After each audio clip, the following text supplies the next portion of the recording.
और जिनका भी फर्स्ट अटेम्प्ट है वो अपना जो चीज़ें उनकी वीक हैं उन पर काम करे और मैं भी उसी चीज़ पे काम करूँगा। सर जो जिन्होंने एग्ज़ाम दिए उन बच्चों को कुछ मैसेज देना चाहोगे आप? हाँ, जिनका फर्स्ट अटेम्प्ट है उनको यही मैसेज है कि जितना उनको हार्ड वर्क करना चाहिए उससे ज़्यादा हार्ड वर्क अब करे, क्योंकि क्वेश्चन जो है बहुत टफ पूछे जा रहे हैं इस बार। क्या यूपीएससी प्रीलिम्स इतिहास का सबसे मुश्किल और अनप्रेडिक्टेबल पेपर बन चुका है? जी हां, कल यानी 24 मई को खत्म हुए यूपीएससी सिविल सर्विसेज प्रीलिम्स 2026 के जीएस पेपर 1 को लेकर एस्पिरेंट्स और कोचिंग एक्सपर्ट्स के बीच यही चर्चा गर्म है। इस साल के पेपर ने न सिर्फ परीक्षा के पैटर्न को बदला, बल्कि लाखों छात्रों के मनोबल को भी हिला कर रख दिया है। आखिर क्यों इस पेपर को अब तक का सबसे क्रूर यानी मोस्ट ब्रूटल पेपर कहा जा रहा है? आइए इसके पीछे के बड़े कारणों को समझते हैं। सबसे पहला और सबसे बड़ा झटका लगा पेपर की लेंथ से। जहां अमूमन ये पेपर 48 पेजों का होता था, इस बार ये बढ़कर 56 पेजों का हो गया है।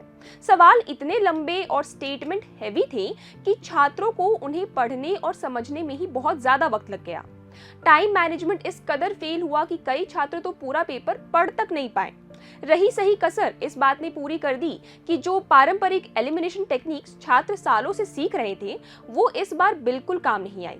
इस बार के पेपर में एक नया ट्रेंड देखने को मिला, जिसे एक्सपर्ट्स एथिकिफिकेशन कह रहे हैं। इसका मतलब है कि मुख्य परीक्षा यानी मेंस के जीएस पेपर 4 एथिक्स में पूछे जाने वाले कॉम्प्लेक्स, सिनेरियो बेस्ड और कॉन्फ्लिक्ट रेजोल्यूशन वाले सवाल प्रीलिम्स में ही पूछ लिए गए हैं। इससे छात्र पूरी तरह हैरान रह गए।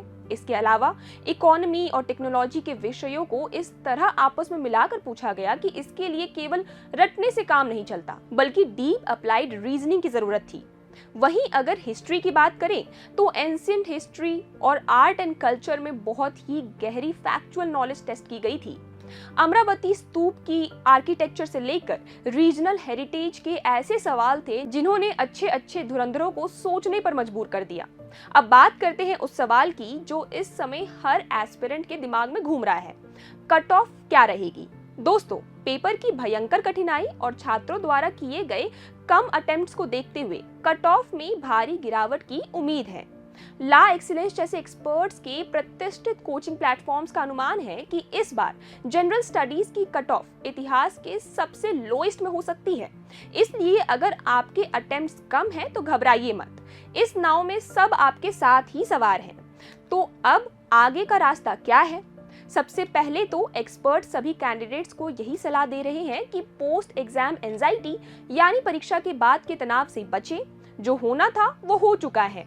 वैसे भी कमीशन ने अपनी पॉलिसी में एक बड़ा और सकारात्मक बदलाव किया है। अब परीक्षा के तुरंत बाद ही प्रोविजनल आंसर की जारी कर दी जाएगी। इससे आपको बहुत जल्द अपनी स्थिति का सही अंदाजा मिल जाएगा। खुद को थोड़ा वक्त दीजिए, रिलैक्स कीजिए और याद रखिए कि यूपीएससी सिर्फ एक परीक्षा नहीं, आपके धैर्य और अडेप्टेबिलिटी का इम्तिहान भी है। इस पेपर पर आपकी क्या राय है? आपने कितने सवाल अटेम्प्ट किए हैं? हमें कमेंट सेक्शन में जरूर बताएं और देश और दुनिया की ऐसी तमाम बड़ी अपडेट्स के लिए जुड़े रहें हमारे साथ। मैं आकांक्षा, आप देख रहे हैं प्रभात खबर। प्रभातखबर.com, विश्वास वही, रफ्तार नहीं।